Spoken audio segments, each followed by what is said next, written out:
did I choose to write a book about Bonhoeffer? People use this cliche. They say, oh, I didn't choose the book chose me or something. But there's some truth in this case because, first of all, I first heard the story of Bonhoeffer in 1988. The year I really came to faith and accepted O Christos. I was given a book, The Cost of Discipleship, and my friend who led me to Christ told me about Bonhoeffer. And I said, how is it possible that as a German I've never heard this story? Because my mother's German, my father's Greek. They met in an English class in New York.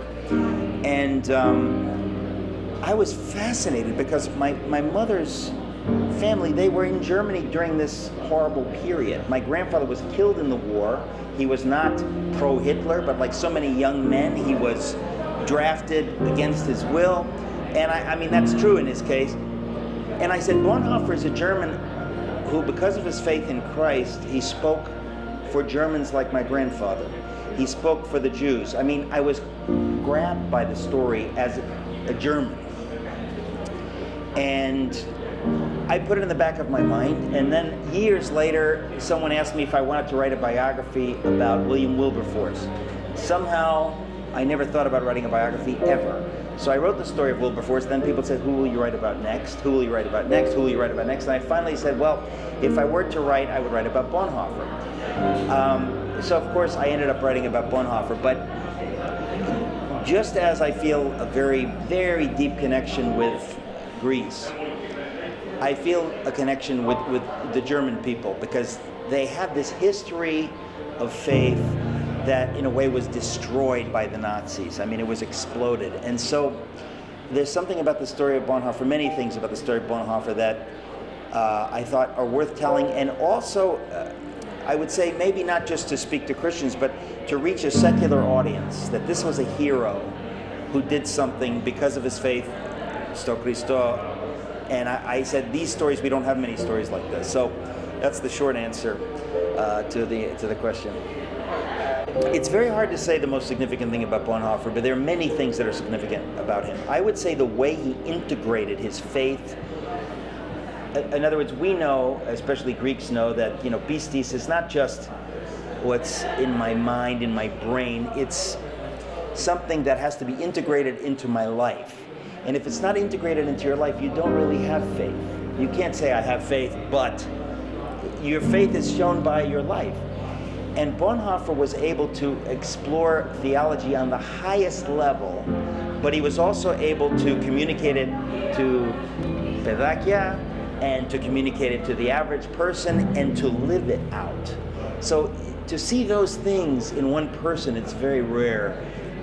Typically you see a great theologian, but to see a great theologian who can communicate with a common man, with kids, and then who lives his faith, that's, to me, a story we need to know, because then we want to emulate it. When you see it, it gives you an example. So,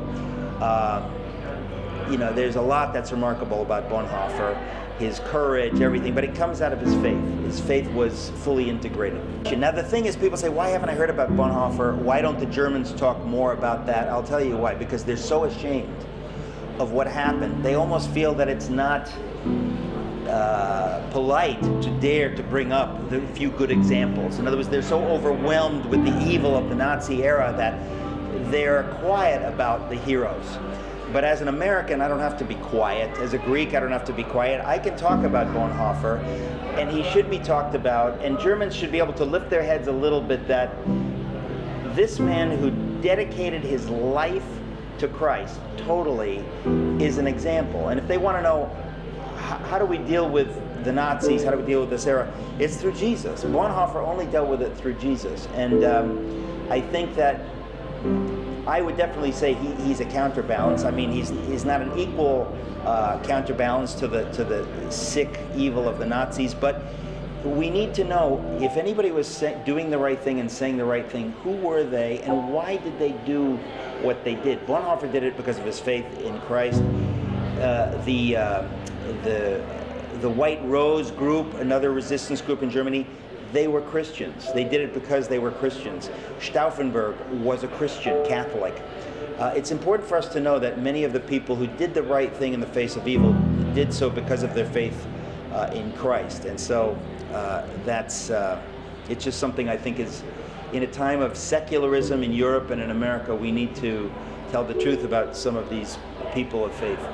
I think that when a country says we're a Christian nation, as we do here in Greece, it's very easy to lose sight of the clarity of what is the church. I mean, Greeks know the word ekklesia, to be called out. This is not a building, this is not an institution, it is emis. Those of us who are called by Christ, we're the church.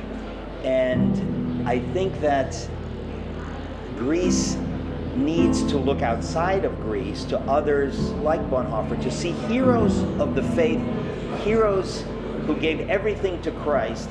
This has to be our model, for Greeks especially, because the difficulties that Greece is going through now can only be solved, in my opinion, I say it humbly and joyfully, by those who are called by Christ himself. And so everything I've written, I mentioned the Thavmata book and this book, I hope that it can find an audience in Greece. Since it's translated in Greek, I'm so happy, I really can't tell you. So I'm thrilled, and I hope that it finds a good audience. Thank you very much. Was it okay? You must okay?